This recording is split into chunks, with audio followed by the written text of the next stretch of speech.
ആരാണ് ഈ ലോകത്തെ നിയന്ത്രിക്കുന്നത്? നിങ്ങളുടെ അഭിപ്രായത്തിൽ ദൈവം, മനുഷ്യർ, മറ്റാരെങ്കിലും? തിരുവെഴുത്ത് പറയുന്നത് ലോകം മുഴുവനും ദുഷ്ടന്റെ നിയന്ത്രണത്തിലാണ്. 1 യോഹന്നാൻ 5:19. നമ്മൾ ദൈവത്തിൽ നിന്നുള്ളവരാണെന്ന് നമുക്കറിയാം, പക്ഷേ ലോകം മുഴുവനും ദുഷ്ടന്റെ നിയന്ത്രണത്തിലാണ്. പിശാചിന്റെ പ്രവൃത്തികളെ തകർക്കാനാണ് ദൈവപുത്രൻ വന്നത്. 1 യോഹന്നാൻ 3:8. എന്നാൽ പാപം ചെയ്യുന്നത് ശീലമാക്കിയവൻ പിശാചിന്റെ സന്തതിയാണ്. പിശാച് ആദ്യം മുതൽ പാപം ചെയ്തുകൊണ്ടിരിക്കുന്നു. പിശാചിന്റെ പ്രവൃത്തികളെ തകർക്കാനാണ് ദൈവപുത്രൻ വന്നത്. ഇത് വിശ്വസിക്കുന്നതുകൊണ്ടുള്ള പ്രയോജനം: ലോകത്തിലെ പ്രശ്നങ്ങളുടെ കാരണം മനസ്സിലാക്കാം. വെളിപാട് 12:12. അതുകൊണ്ട് സ്വർഗമേ, അവിടെ വസിക്കുന്നവരെ സന്തോഷിക്കുക. ഭൂമിക്കും സമുദ്രത്തിനും കഷ്ടം. തനിക്ക് കുറച്ചു കാലമേ ബാക്കിയുള്ളൂ എന്നറിഞ്ഞ് പിശാച് ഉഗ്രകോപത്തോടെ നിങ്ങളുടെ അടുത്തേക്ക് വന്നിരിക്കുന്നു. ലോകത്തിലെ അവസ്ഥകൾ മെച്ചപ്പെടുമെന്ന് ഉറപ്പോടെ വിശ്വസിക്കാം. 1 യോഹന്നാൻ 2:17. ലോകവും അതിന്റെ മോഹങ്ങളും നീങ്ങിപ്പോകുന്നു, എന്നാൽ ദൈവത്തിന്റെ ഇഷ്ടം ചെയ്യുന്നയാൾ എന്നും ജീവിക്കും. തിരുവെഴുത്തു പറയുന്നത് വിശ്വസിക്കാമോ? തീർച്ചയായും വിശ്വസിക്കാം. കുറഞ്ഞത് 3 കാരണങ്ങളാൽ. പിശാചിന്റെ ഭരണത്തിന്റെ അന്തിമ വിധി പ്രഖ്യാപിച്ചിരിക്കുന്നു. മനുഷ്യരുടെ മേലുള്ള സാത്താന്റെ നിയന്ത്രണം അവസാനിപ്പിക്കാനാണ് ദൈവമായ യഹോവ തീരുമാനിച്ചു കഴിഞ്ഞത്.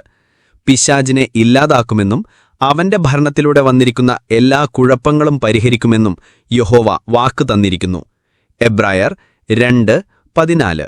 മക്കൾ മാംസവും രക്തവും കൊണ്ടുള്ളവരായതിനാൽ യേശുവും അങ്ങനെ തന്നെയായി. അതുകൊണ്ടുതന്നെ മരണം വരുത്താൻ കഴിവുള്ള പിശാചിനെ ഇല്ലാതാക്കാനും ലോകത്തെ ഭരിക്കാൻ ദൈവം യേശുവിനെ തിരഞ്ഞെടുത്തിരിക്കുന്നു. ക്രൂരനും സ്വാർത്ഥനുമായ ഈ ലോകത്തിന്റെ ഭരണാധികാരിയായ പിശാചിൽ നിന്ന് തികച്ചും വ്യത്യസ്തനാണ് യേശു. യേശുവിന്റെ ഭരണത്തെക്കുറിച്ച് യഹോവ ഇങ്ങനെ വാഗ്ദാനം ചെയ്തിരിക്കുന്നു: എളിയവനോടും ദരിദ്രനോടും അവനു കനിവു തോന്നും. പാവപ്പെട്ടവന്റെ ജീവനെ അവൻ രക്ഷിക്കും. അടിച്ചമർത്തലിനും അക്രമത്തിനും ഇരയാകുന്നവരെ അവൻ മോചിപ്പിക്കും. അവരുടെ രക്തം അവന് വിലയേറിയതായിരിക്കും. ദൈവത്തിന് നുണ പറയാനാകില്ല. ദൈവത്തിന് നുണ പറയാനാകില്ല എന്ന് ബൈബിൾ വ്യക്തമായി പറയുന്നു. എബ്രായർ 6:18. മാറ്റം വരാത്ത ഈ 2 കാര്യത്തിലും ദൈവത്തിന് നുണ പറയാനാകില്ല. അഭയം തേടിച്ചെന്ന നമുക്ക് നമ്മുടെ മുന്നിൽ വെച്ചിരിക്കുന്ന പ്രത്യാശ മുറുകെ പിടിക്കാൻ ഇവ ശക്തമായ പ്രേരണയേകുന്നു. യഹോവ തന്റെ വാഗ്ദാനങ്ങൾ നിശ്ചയമായും പാലിക്കും. യെശയ്യാ 55:10-11. ആകാശത്തുനിന്ന് മഞ്ഞും മഴയും പെയ്തിറങ്ങുന്നു. ഭൂമി നനയ്ക്കുകയും സസ്യങ്ങൾ മുളപ്പിച്ചു ഫലം വിളയിക്കുകയും ചെയ്യാതെ അവ തിരികെ പോകുന്നില്ല.